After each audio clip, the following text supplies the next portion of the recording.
আগামী ৪৮ ঘন্টার মধ্যে খুঁজে বের করতে হবে এই বৃক্ষের হত্যাকারী কারা।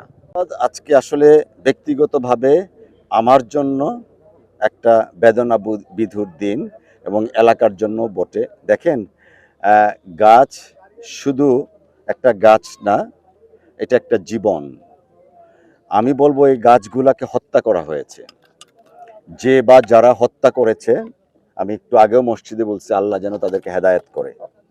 But at the same time, having said that, স্থানীয় প্রশাসন তাদের দায়িত্ব এই গাছগুলাকে হত্যাকারীদেরকে খুঁজে বের করা। আজকে 2 দিন হয়ে গেছে, এখন পর্যন্ত ওনারা কিছুই করতে পারেননি। আমি স্থানীয় প্রশাসনের প্রতি অনুরোধ জানাবো বা আমার অবস্থান থেকে নির্দেশনা দিব, আগামী ৪৮ ঘন্টার মধ্যে এই বৃক্ষ হত্যাকারীদেরকে খুঁজে বের করে তাদের বিরুদ্ধে যথাযথ আইনি প্রক্রিয়া অবলম্বন করার জন্য। আর আমি গত 3 দিন আগেও আমি বলেছি যে গাছ রোপণ বা বৃক্ষরোপণ একটা সামাজিক আন্দোলন। সেদিন যেমন বলেছিলাম শিশুর জন্মদিনে বা শিশুর জন্মদিনে বা জন্মবার্ষিকী পালনে প্রত্যেকে যদি আমরা একটা একটা করে গাছ লাগাই, তাহলে আমাদের এই নেত্রকোনায় যে বৃক্ষের অভাব আছে 1.7%, 75%, অর্থাৎ 2% বৃক্ষরাজি আছে, যেখানে মিনিমাম 25% থাকা দরকার। তো সারা দেশ তথা নেত্রকোনার জন্য এই বৃক্ষরোপণটা একটা সামাজিক আন্দোলনে পরিণত করা দরকার। এবং আপনারা জানেন, গণপ্রজাতন্ত্রী বাংলাদেশ সরকারের নির্বাচিত মাননীয় প্রধানমন্ত্রী ঘোষণা দিয়েছেন 5 বছরে 25 কোটি বৃক্ষরোপণ করা হবে। সেই 25 কোটি বৃক্ষরোপণের জন্য শুধুমাত্র ওনার ঘোষণা দিয়েছেন, এটা রাষ্ট্রের একটা নীতি, সেই নীতি বাস্তবায়ন করার দায়িত্ব স্থানীয় প্রশাসনের। আমার কাছে মনে হয় স্থানীয় প্রশাসন এই রাষ্ট্রীয় নীতিকে কতটুকু অবজার্ভ করছেন সেই বিষয়টার সন্দেহ আছে এবং প্রশ্নের দাবি রাখে। এই ঠাকুরকোনা থেকে কলমাকান্দা পর্যন্ত রাস্তার 2 ধারে যে গাছ ছিল না বা নেই, সেটা একজন রাজনৈতিক কর্মী হিসাবে আমাদের চোখে পড়েছে। যে কারণেই বিএনপি, যুবদল, ছাত্রদল তাদের উদ্যোগে প্রায় 1200 গাছ লাগানো হয়েছে। এই গাছগুলা লাগানোর কথা ছিল কৃষি কর্মকর্তাদের অথবা স্থানীয় প্রশাসন, জেলা প্রশাসনের তত্ত্বাবধানে। কেন এই কাজগুলা হয়ে উঠছে না?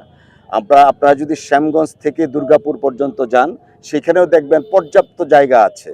আয়দার সড়ক ও যোগাযোগ মন্ত্রণালয়ের দায়িত্ব নিতে হবে অথবা স্থানীয় প্রশাসনের দায়িত্ব নিতে হবে গাছগুলা লাগানোর জন্য। মাননীয় প্রধানমন্ত্রী যে সদিচ্ছা ব্যক্ত করেছেন, সেই সদিচ্ছাটা বা এই বৃক্ষ লাগানোটা দেশের স্বার্থে প্রয়োজন। আজকে দেখেন প্রাকৃতিক দুর্যোগ, গতকালকে নেপালে কি হয়ে গেল? এই প্রাকৃতিক দুর্যোগ থেকে রক্ষা পেতে গেলে একমাত্র এই যে বর্তমান বিশ্বে যে ক্লাইমেট চেঞ্জ হচ্ছে, সেই ক্লাইমেট চেঞ্জকে আমরা এনকাউন্টার করার জন্য একমাত্র আমাদের বৃক্ষ হচ্ছে সবচেয়ে বড় সম্পদ। আর সেই বৃক্ষরাজিকে এখন ধ্বংস করা হচ্ছে, হত্যা করা হচ্ছে। স্থানীয় প্রশাসন এখন পর্যন্ত কোনো ক্লু তারা খুঁজে পায়নি। আমি একটু আগে ওসি সাহেবের সাথে কথা বললাম, স্যার চেষ্টা করছি। আমি বলবো চেষ্টা না, আগামী ৪৮ ঘন্টার মধ্যে খুঁজে বের করতে হবে এই বৃক্ষের হত্যাকারী কারা। সেটা যেই হোক, এখানে যদি কোনো রাজনৈতিক মোটিভ থেকে থাকে সেটার জন্য আপনারা খুঁজে বের করবেন। অথবা কেউ, সাংবাদিক সাহেব যেটা বললেন, নিজের ঘর বাড়ি বৃদ্ধি করার জন্য, যেটা আমার কাছে আনলাইকলি মনে হয়, কারণ ঘর বাড়ি বৃদ্ধি করার জন্য যদি হতো তাহলে আর 2 সপ্তাহ আগে লাগানো হয়েছিল গাছগুলা, তখনই লাগানো হয়তো বা উপড়ে ফেলা যেত, হত্যা করত। তো এইখানে একটা রাজনৈতিক মোটিভ আছে, এই সম্ভাবনা উড়ায় দেয়া যায় না। এই সম্ভাবনা আছে কিনা তা খুঁজে বের করার দায়িত্ব স্থানীয় আইন শৃঙ্খলা রক্ষাকারী বাহিনীর। আমি অনুরোধ করব, একই সাথে নির্দেশনা দিব, ৪৮ ঘন্টার মধ্যে বৃক্ষ হত্যাকারীদের খুঁজে বের করতে হবে এবং যথোপযুক্ত পরিবেশ আইন মামলা দায়ের করতে হবে তাদের বিরুদ্ধে। আর পাশাপাশি অত্র এলাকার যারা আছেন প্রত্যেকের কাছে আমি বিনয়ের সাথে অনুরোধ করব, এই গাছগুলা হয়তো বিএনপি, যুবদল বা ছাত্রদলের পক্ষ থেকে লাগানো হচ্ছে, বাট কোনো নেতার বাড়ির সামনে লাগানো হচ্ছে না, মানুষের কল্যাণে এই বৃক্ষরাজি রোপণ করা হচ্ছে। আপনারা প্রত্যেকেই আপনাদের বাড়ির সামনের গাছগুলো দেখে রাখবেন, যেন এই বৃক্ষগুলো যখন বড় হবে তখন এই বৃক্ষের আশ্রয়ে আমরা আশ্রিত হব। আর সাংবাদিক ভাইদের প্রতি আমি অনুরোধ জানাবো, আপনারা আজকে আমাকে যেভাবে জিজ্ঞেস করছেন ঠিক তেমনিভাবে প্রশাসনকেও আপনারা জবাবদিহিতার মধ্যে আনেন। আপনারা খবর নেন এই প্রধানমন্ত্রী ঘোষণার পরে নেত্রকোনায় কতগুলা বৃক্ষরোপণ করা হয়েছে, অর্থাৎ কাগজে কলমে না, বাস্তবে কতগুলা বৃক্ষরোপণ করা হয়েছে।